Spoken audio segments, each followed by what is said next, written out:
Oh.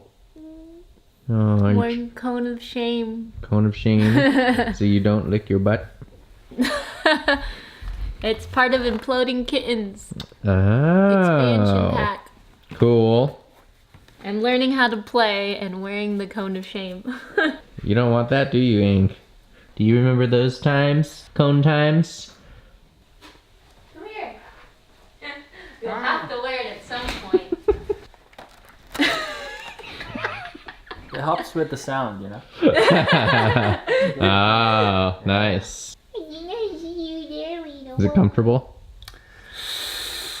It's weird because my voice is amplified. It goes Oh. here to like here, which makes my voice really loud in my ears.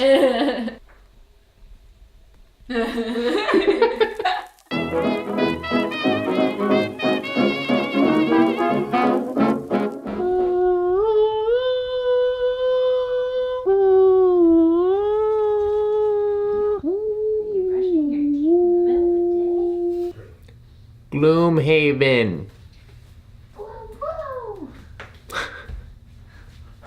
This is our Gloomhaven group. This is everyone. Pokemon. It has nothing to do with Pokemon. I'm Spellweaver.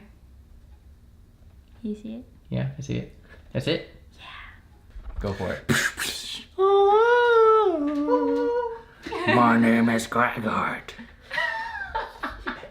Better known as Cowlin. Nice. Good. All right. You know the best part is that was not your character. I thought I'd let you finish first. I transformed. That's your character. There Got it him. is. Someone's paying attention. I am the Enox. I crush. Boom, boom, boom. Crush. Oh. I am Crom. Ah! It's copyright. Don't use. I'm a mine thief. I'm a little rat in the sewer and I steal mines And coins. and gold. How do we briefly explain this game? You go on a journey and you fight like a team. All of these are monsters, and then all of those can be put together to make our Legos. scenario for the day. Yep, they go like that, and then pieces get put onto things like this. Match too. And then there's all these places that we can go to. So today we're gonna pick one, and then we're gonna go there, and we're gonna beat it Steal and get money. stuff. Woo! Beat up. And there's Aang.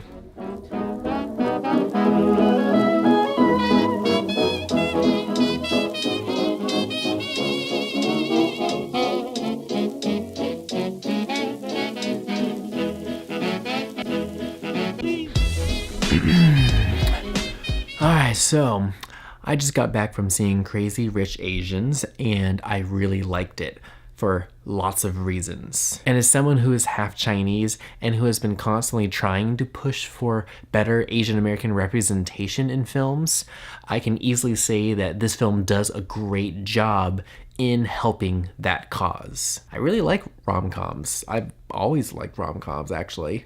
Good ones. And this is actually one of the better rom-coms I've seen in a really, really long time. I was constantly checking in with myself when I was watching the film, being like, is this good? Is that bad? Is this good? And I was like, this is fine. This is good. They are doing such a good job at not being a bad movie. So many films nowadays that are specifically mainstream Hollywood films have so many plot holes. They kind of just don't care. They're just spewing out bad movies because they can, and they get away with it because no one checks them on it.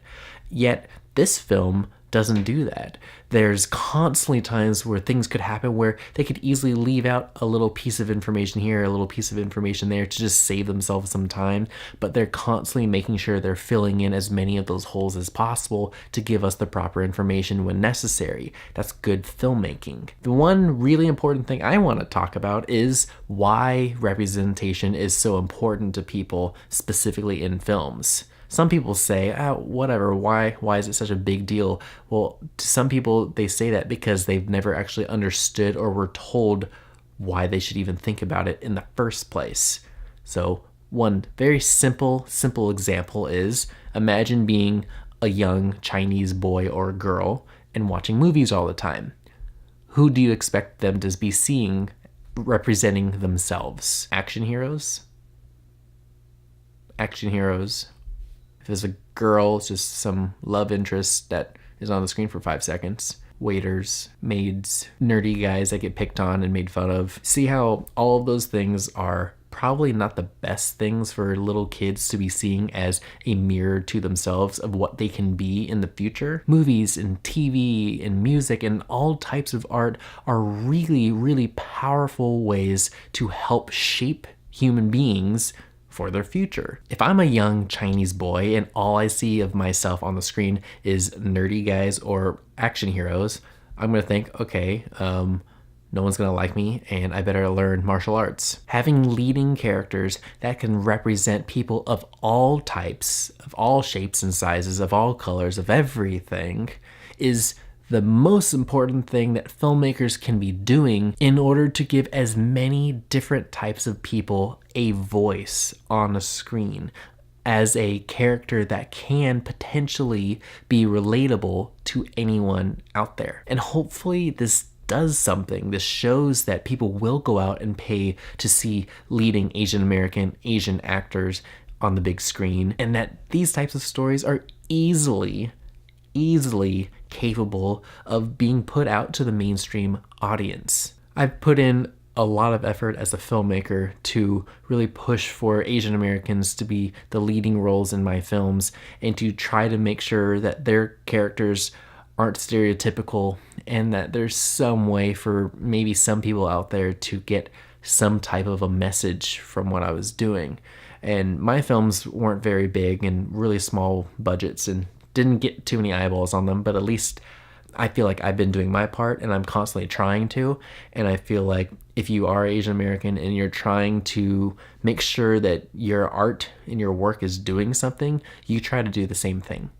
I'm only half Chinese, I'm half Italian, but when I see one part of me not being represented properly, I'm going to do everything I can to help that part of me get a better representation. So go see the movie. Yay.